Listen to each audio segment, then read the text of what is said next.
Hello and welcome to this video on Lamarckism, an early alternative to Darwinian evolution. In the early days of evolution, and even shortly before, there were questions and arguments over what mechanisms underlay life as they knew it at the time.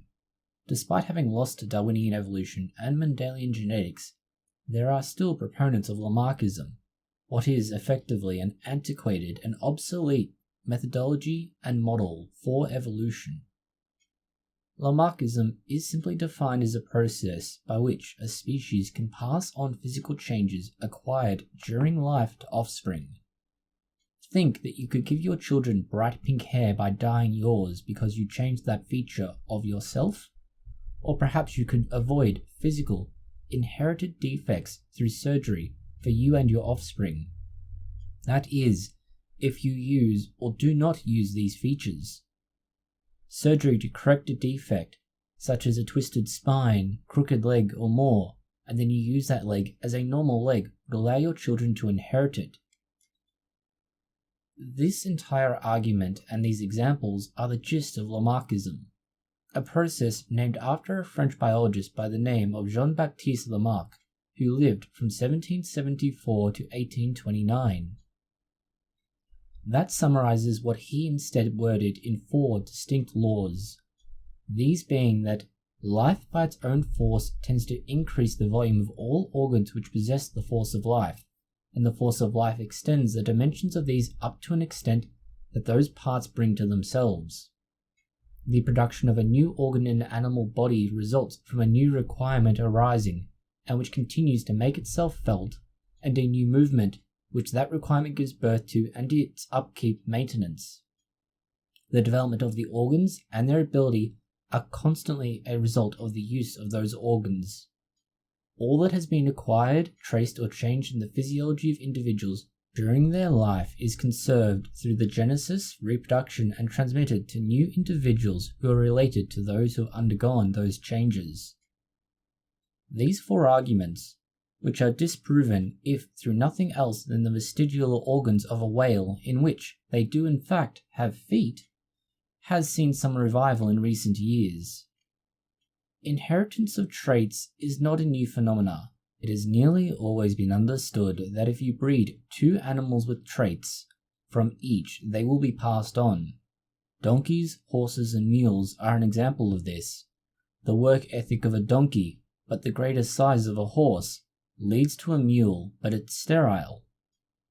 The problem with both the original and latter versions in 19th and 20th centuries of Lamarckism is that they are based on the premise that you could select traits to pass on to your offspring.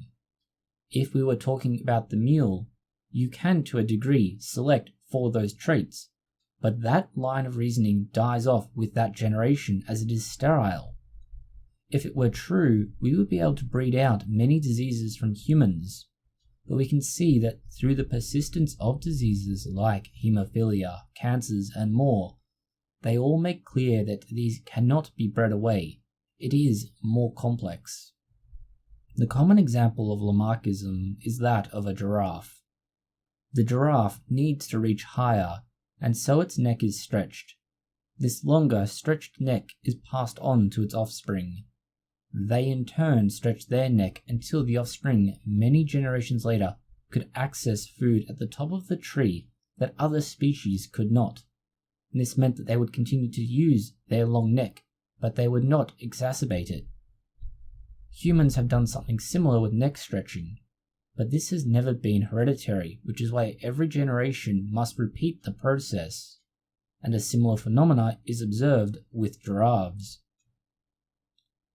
Lamarckism is not entirely flawed as an argument, but the process and model that Lamarck described is not a good explanation of what we see. We have some individual cases of environmental changes affecting DNA.